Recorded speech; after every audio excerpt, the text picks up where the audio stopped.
I've said this a couple times today. I think that like we've left a lot of sweater threads. Is that it? Sweater or little loose ends, little dangly dangles that we're gonna come back to. When we're in no rush.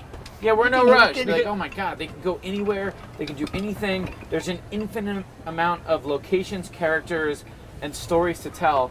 So we'll be good to go for a while. And I think when we want to come back to something really cool like Evil Morty, I want to make sure I know what's his motivation, what's his backstory, what's going on, and it has to be inspired, and it can't be forced, and it can't be joyless. It's got to be like something.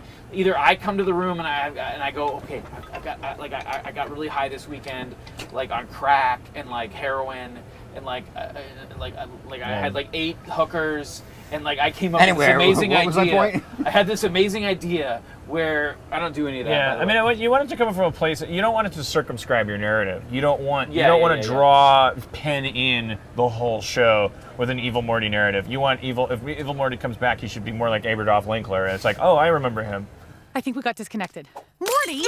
Don't Morty me! I tricked Rick into taking Dad on an adventure because I thought I could get a break from this kind of But no, like father, like damn daughter. You want to be like Rick? Congratulations. You're just as arrogant and just as irresponsible. Everything okay here? Mind your own damn business, Gene. I'm having a conversation with my mother here.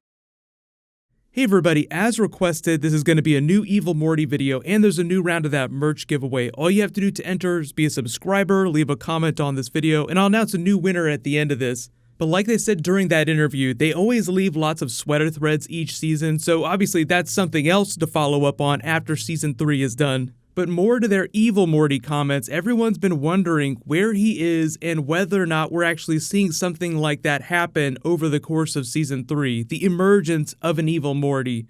The whole reason I included that clip from episode 5 is you get the sense that Morty is starting to get fed up with everyone, and he shows the intelligence of trying to trick Rick into something, although we learn that Rick knew that Morty was trying to get him to take Jerry away. But it's a smarter version of Morty than we've ever seen. Like, he's actually trying to use Rick's tricks against him so that he can just get some peace of mind. That's really the comedy of the situation, is that he just wants a break from all the bullcrap, not just Rick's bullcrap, but we've almost come to a full South Park style situation where the children are the ones that are acting like regular people and all the adults are being crazy. Although we do wind up meeting American Psycho Morty in episode 6, so it's just a way to sort of bring it back, whether or not you think it's the same version of Morty. Ha! All right, Morty, now it's time we remerge your little ass. You're a better man than me, Rick. I'm healthy enough to admit that. That kid is a real piece of So even though it seems like they might be building towards something, but as Dan Harmon was saying, like they don't want to shackle their entire season's narrative to Evil Morty. They just want him to show up organically and be like, oh, he's off trying to bring his evil plan to fruition in some other reality. It's not like this entire divorce narrative is going to get shackled to Evil Morty.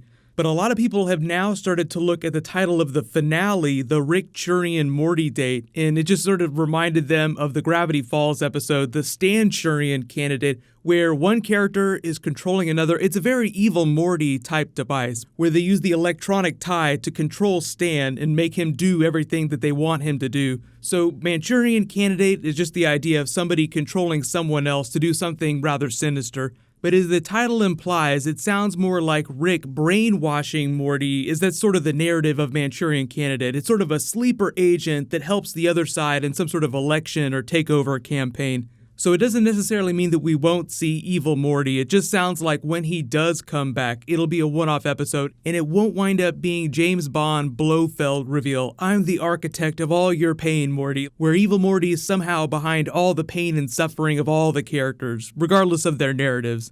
So the whole idea of season 3, though, like you've seen this divorce play out, you've seen a little bit about Beth's backstory, you've seen Summer develop as a character a little bit more. The whole idea about Morty with season 3 is that he's becoming a much smarter version of himself. So he's got a long way to go before he becomes an Evil Morty, because for a very brief period, Evil Morty was able to out-Rick the Rickest version of Rick, which as far as we know is still our C-137 Rick, even though his consciousness has jumped into a couple different bodies. Like, I'm still thinking of Inspector Gadget Rick as C-137 Rick, even though during episode 6 he winds up creating a new body for himself. So in addition to all this smarter Morty stuff that we've seen played out, we've seen different versions of Rick in every single episode. You go from Pickle Rick to the dumbed down version of Inspector Gadget Rick, back to a regular Rick that then separates his toxic elements and recombines them. But through it all, I still think that it's the same consciousness of C-137 Rick that just happens to be jumping from body to body.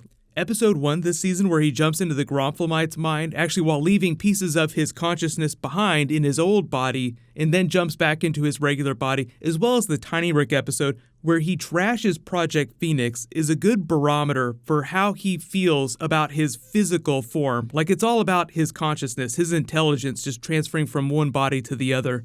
So I know there's all kinds of ongoing theories about us seeing different versions of the characters in every single episode, like a different reality because of Mr. Poopy Butthole back during season 2. But for the most part, because of the ongoing divorce narrative this season, I think we've been seeing the same versions, albeit in different bodies. But there are one-off episodes, like episode 7 is supposed to be something of a one-off episode, so you could always look at that as a different version of Rick and Morty than we've been seeing during the divorce storyline.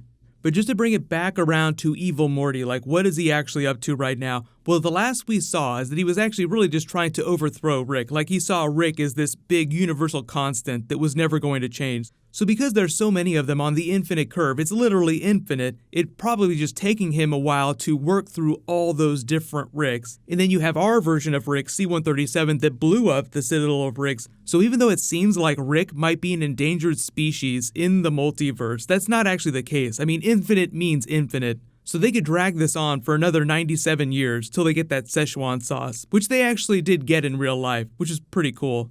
But hopefully that answers some questions about what's actually going on with Evil Morty this season. Like I said, they do keep a lot of things close to the vest, so it's always possible that he could pop up, but there are certain ways that they're going to bring him back, and hopefully that interview explains a little bit about the thought process that goes into that. Like, they definitely want to bring it back around to him, but they're not going to shackle the entire narrative of this season to Evil Morty. So what'll happen is there'll probably be some more new Rick and Morty later this week. Just leave all your bonus video requests in the comments below. There's still a lot of really cool stuff coming up this season. There are actually people that I know that are associated with this show that have said that episode 7 might wind up being the fan favorite, but they weren't able to tell me anything about the actual plot, so it's still wide open to theory crafting. So congratulations to the latest merch giveaway winner, Bill Casey. Please private message me on the back end of my channel so I can get your contact details. There'll be a new round the next time I post Rick and Morty. While you wait for everything, click here for my episode 7 video, and you can click here for brand new Game of Thrones. Thank you so much for watching. Everybody stay awesome. I'll see you guys tonight.